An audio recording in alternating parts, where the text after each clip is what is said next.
Mula sa #1 Smart Dishwashing Paste. Ang galing-galing mo! Smart dishwashing paste ko. Pritong ulam na masebo, plato o kaldero. Tanggaling for everyday. Ganyan pag Smart ang dishwashing paste. May double tanggaling formula. Tanggal galing ang sebo at bakterya. Bahid para walang bahid, linis fantastic sa metal at plastic. #1 ko to! Tanggaling-galing mo! Smart dishwashing paste. Heavy duty linis bawat pahid. Smart Dishwashing Paste, manufactured by ACS Manufacturing Corporation. ISO certified, world-class quality. ACS. Pagbasa sa Aklat ng Kawikaan, Kabanata 10, Talata 1 hanggang 32, ang mga kawikaan ni Solomon. Ang matalinong anak ay ligaya ng magulang, ngunit tinik sa dibdib ang anak na mangmang. Ang yamang buhat sa masama ay di papakinabangan, ngunit ang katuwiran ay maglalayo sa kamatayan. Ang matuwid ay binibigyan ni Yahweh ng kasiyahan, ngunit ang masamay kanyang ginugutom naman. Ang kamay na tamad ay tiyak na magdarahop, ngunit magbubunto ng yaman ang kamay na masinop. Ang nag-iimba kong tagaraw ay nagpapakilala ng katalinuhan, ngunit ang natutulog kong anihan ay nag-iipon ng kahihiyan. Ang matuwid ay mag-aani ng pagpapalat kabutihan, ngunit ang bibig ng masama ay nagtatakip ng karahasan. Ang alaala ng matuwid mananatili kailanman, ngunit pangalan ng masamay tiyak na mapaparam. Magandang payo ay tinatanggap ng pusong may pangunawa, ngunit kapahamakan ang wakas ng mangmang na masalita. Ang namumuhay ng tapat ay pinaghaharian ng kapayapaan, ngunit ang may likong landas ay malalantad balang araw. Ang malilikot na mata ay lagi sa kaguluhan, at ang bibig na maluwang hahantong sa kapahamakan. Ang bibig ng matuwid ay bukal ng buhay, ngunit labi ng masama ay nagtatakip ng karahasan. Sa hari-saring kaguluhan ang bunga ng kapuotan,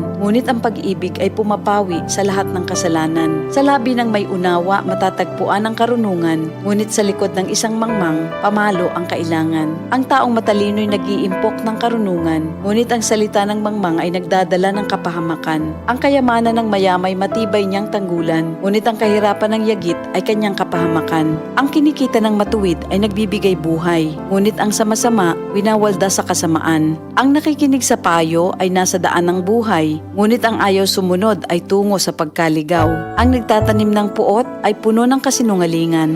Ang naninira sa kanyang kapwa ay isang taong mangmang. Ang taong masalita ay malapit sa pagkakasala, ngunit nagpipigil ng dila ay dunong ang pakilala. Ang dila ng matuwid ay tulad ng pilak na mahalaga, ngunit ang puso ng mangmang ay basura ang kagaya. Ang labi ng matuwid sa marami ay pakinabang, ngunit ang mangmang ay namamatay ng walang karunungan. Ang pagpapala ni Yahweh ay kayamanan na walang kasamang kabalisahan.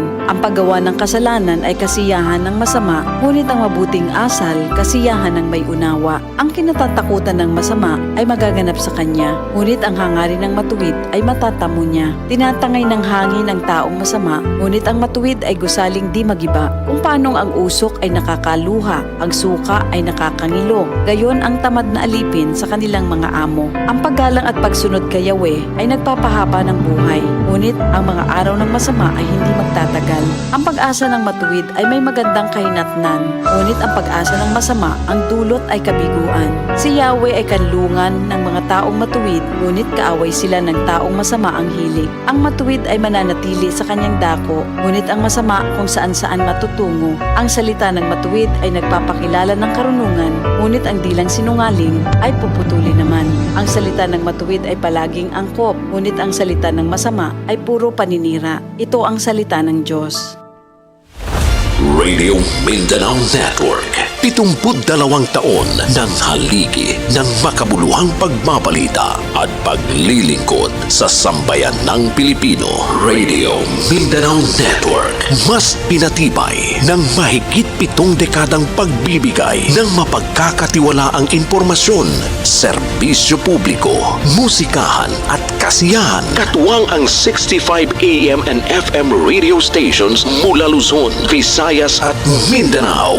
At sa ating patuloy na paglalakbay, ang legasiya ng katotohanan sa pagbabalita ay patuloy na dadalhin ng Radio Mindanao Network. Kami ay mananatiling kasama ninyo sa serbisyo publiko at pagbibigay saya sa loob ng 72 taon at sa mga susunod pang panahon. Ito ang DCXL News. 1558 kHz. 6 na dekadang maaasahan sa balita at serbisyo publiko. Ang himpilan ng RMN Network sa Mega Manila. Live sa radyo at online.